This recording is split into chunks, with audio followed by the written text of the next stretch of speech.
Good day mga call, welcome back na naman dito sa ating shop. For today's video mga call, meron tayong ipakita na bagong finish na unit, D17V 4x2 Tiptronic RO6 engine VVT. Tapusin nyo yung video para malaman nyo kung magkano ang presyo sa ganito.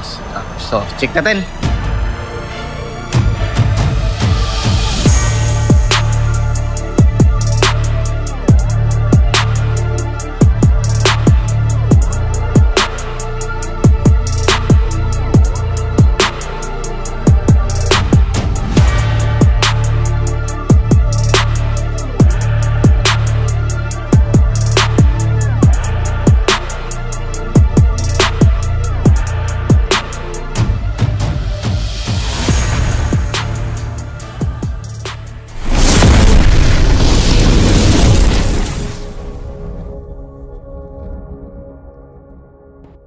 So ito yung unit natin ngayon mga call. So yung kulay is chameleon color. So ito yung request ng ating client. Nag-request yung client natin na chameleon yung kanyang tent.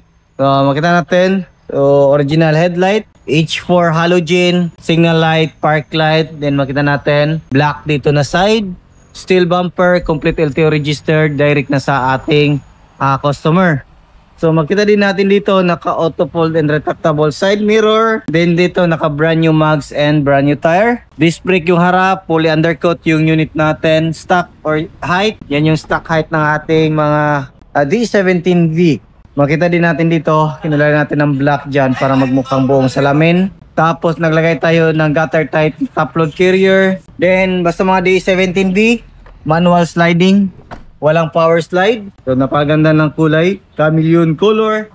Then dito makita natin, kinulay natin ng color red yung kanyang brake drum. Then coil spring, fully undercoat yung pangilalim natin. Ito yung napili na mag wheels ng ating client mga kod. So brand new mags, brand new tire. Yung sukat ng gulong is 165 by 65 R13. Dito naman sa likuran na ako, nag-request yung ating client na lagyan ng spoiler. Then makita din natin dito, naglagay din tayo ng stipboard. Stock yung ating taillight.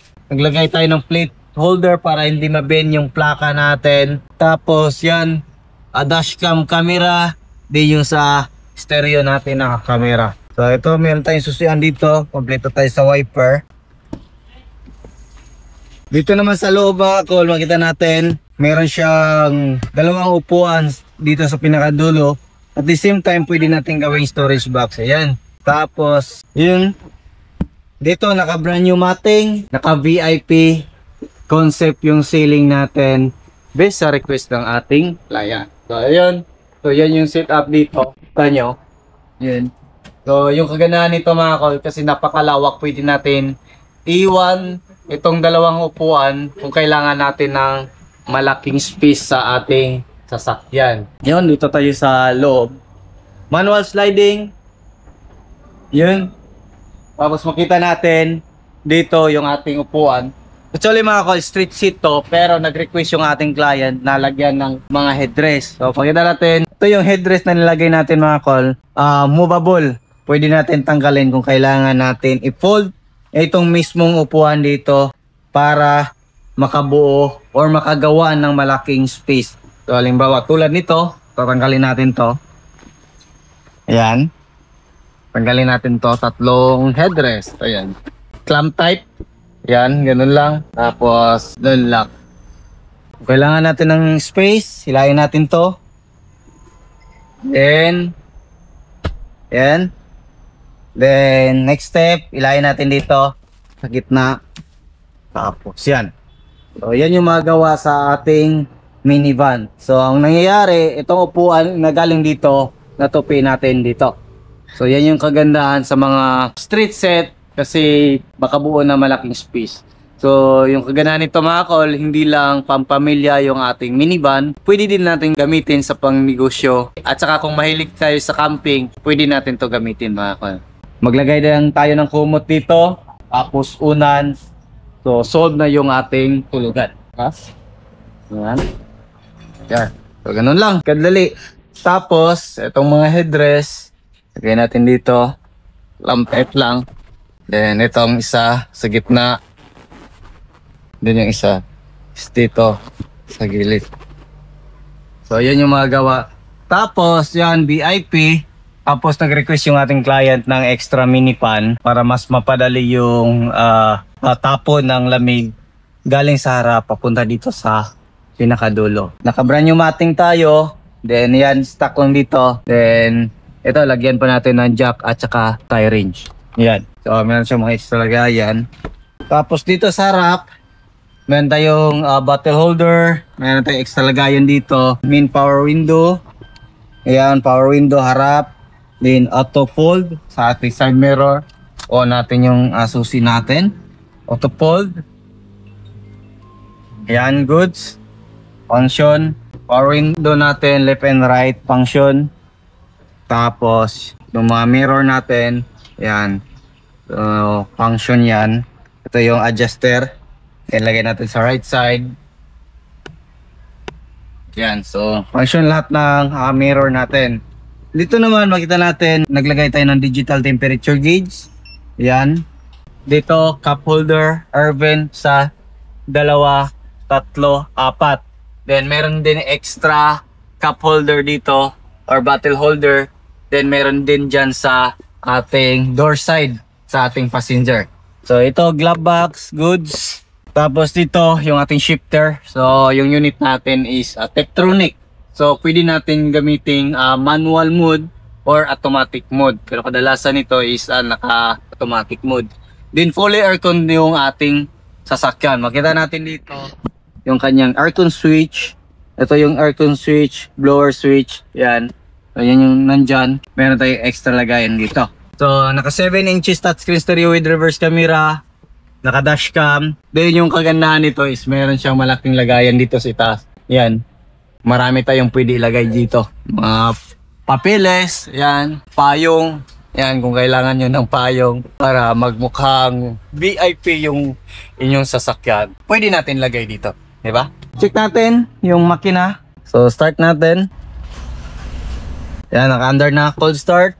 Color blue. Basta pagpandar nyo ng umaga is nandyan talaga yung cold start or yung color green sa mga DE64 variant. So, check natin yung makina. Ayan. Ito yung makina natin mga call. So, RO6A engine, BVT, non-turbo. So, makita nyo, wala masyadong abubot dito sa kanyang makina. So, ito yung injector natin. 1, 2, 3, 3 cylinder. Ignition coil at saka spark plug nandito. Ito yung ating oxygen sensor, 2.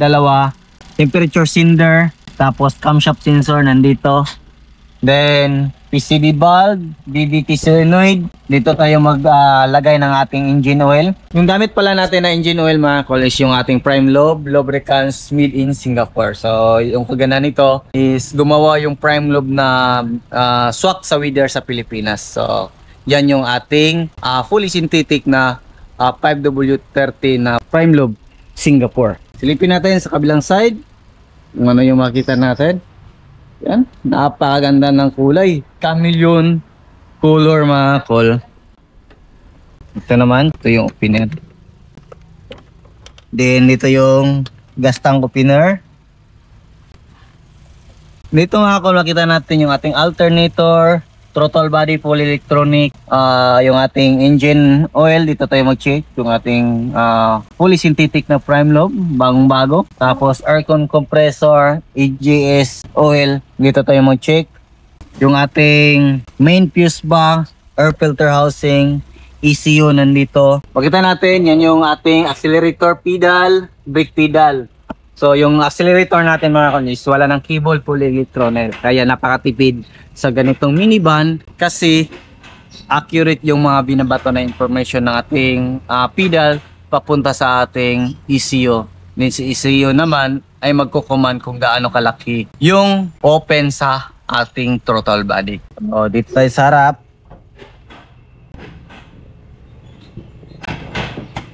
So dito nakakulan.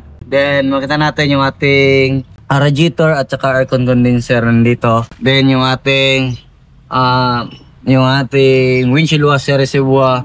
Then yung ating brake fluid reservoir. So yan yung nandyan. So lahat ng unit natin mga kol is coolant yung ginagamit natin mga kol para maiwasan natin yung pagkadaling masira sa ating cooling system. So, yung mga ganitong unit, kahit anong sasakyan mga call, preventive maintenance lang para mas tatagal ang lifespan ng inyong sasakyan. Yung presyo nito mga call is umabot siya ng 350,000 all in kasama yung mga upgrades and accessories dito sa ating unit. Kung gusto nyo ganito, message lang kayo sa ating Facebook page na Dudong Lagan Surplus TV or sa ating personal Facebook account na Danilo Lasaca Jr. Or maaari kayong kumontak sa ating contact number na 0917-8252-412.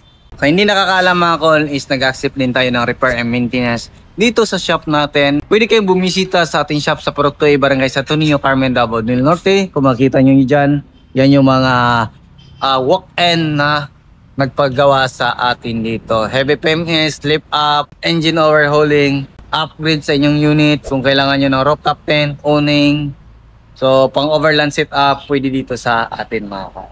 So, yan lang siguro yung ating vlog for today. Maraming salamat sa inyong patuloy na pagsubaybay. Sa bago lang sa ating channel, don't forget to like, share, and subscribe. Din click na rin yung notification bell para updated kayo sa ating mga next video uploads kagaya. Ingat po mga call and bye-bye. God bless po sa ating lahat.